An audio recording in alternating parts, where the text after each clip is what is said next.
जी अस्सलाम वालेकुम, मैं हूं हमदा अर्शद बाजवा। तो दोस्तों, आपको पता है नौज़ुबिल्लाह हमारे दिन को खतरा है, और वो खतरा किस चीज़ से है? इस्लामाबाद में मंदिर से। मगर जब कोरोना आता है तो 200 से 250 का मास्क का डब्बा 2200 पे चला जाता है।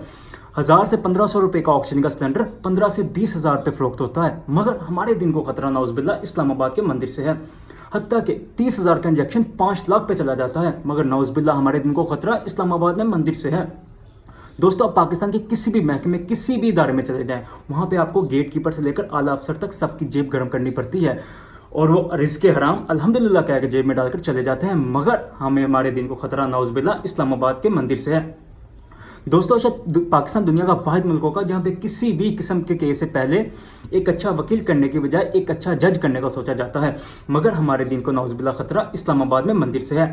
दोस्तों, हमारा दिन कहता है झूठ लानत है, और हमें झूठ उस लानत से इस कदर नफरत है कि आप पाकिस्तान की किसी भी डीलरशिप पे चले जाएं, चाहे वो इलेक्ट्रॉनिक्स की हो, चाहे वो गाड़ियों की हो, किसी भी किस्म की डीलरशिप पे चले जाएं, वहां पे हम 10,000 रुपए की कमीशन के लिए 20,000 झूठ बोलते हैं। मगर हमें मसला इस्लामाबाद के मंदिर से है। दोस्तों, जब पाकिस्तान दुनिया का वाहिद ऐसा मुल्क होगा जहाँ पे सलाब ज़दकान के लिए चंदा आता है, उस चंदे से हम स्विस बैंक भरते हैं, और उसी चंदे में जब तुर्क सदर की बीवी अपना हार गरीबों के लिए वक्फ करती है, तो हमारा वजीर आजम वही हार गरीबों को देने की बजाय अपनी बीवी को गिफ्ट करता है, तोहफे में देता है।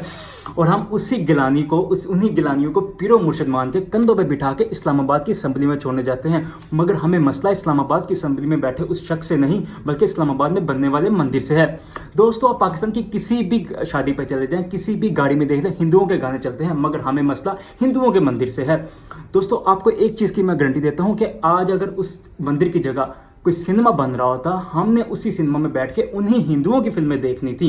मगर हमें तो मसला उनके इबादतगाह से है, हमें उनके सिनेमा से, उनकी फिल्मों से कोई मसला नहीं, क्योंकि वो तो सिनेमा तो हम हमारे हक में ठीक था, उसको तो हम इस्तेमाल कर सकते थे, उसके हम बेनिफिशियल थे, वो हमें हमारे फायदे में था। मंदिर को तो हमने कोई यूटिलाइज नहीं करना, मंदिर हमारे किस काम का? मंदिर से तो सिर्फ हिंदुओं का काम है। हम लोग इस कदर डबल स्टैंडर्ड और हिपोक्रेट बन चुके हैं कि हमें उनकी इबादतगाह से मसला है। तो दोस्तों, बात ये है कि अल्हम्दुलिल्लाह दीन इस्लाम को किसी किस्म का किसी से कोई खतरा नहीं। आइडियोलॉजी ऑफ इस्लाम को आज तक ना कोई शिकस्त हुई, ना होगी इंशाअल्लाह। हाँ, मुसलमानों को लाजमी शिकस्त हुई, मगर आइडियोलॉजी ऑफ इस्लाम जैसी थी वो वैसी ही रहेगी, उसको कभी कोई शिकस्त नहीं होगी इंशाअल्लाह। तो बात ये है कि एक मुसलमान का ईमान तो बहुत मजबूत होता है, वो बेशक कुफर के घर में बैठा हो, लंदन, पेरिस, न्यूयॉर्क, कहीं पे भी बैठा हो, उसको अल्लाह अकबर की सदा कहने से कोई इंसान, दुनिया की कोई ताकत नहीं रोक सकती। ये पाकिस्तान, ये तो फिर भी इस्लाम का घर है, यहाँ पे एक मंदिर से हमारा ईमान कमज़ोर नहीं हो सकता अल्हम्दुलिल्लाह। और जिन्ना ने कहा था कि आप आज़ाद हैं, आप आज़ाद रहें, आपकी ज़ात पात, रंग, नस्ल और मज़हब से हुकूमत के मामलात का कोई ताल्लुक नहीं।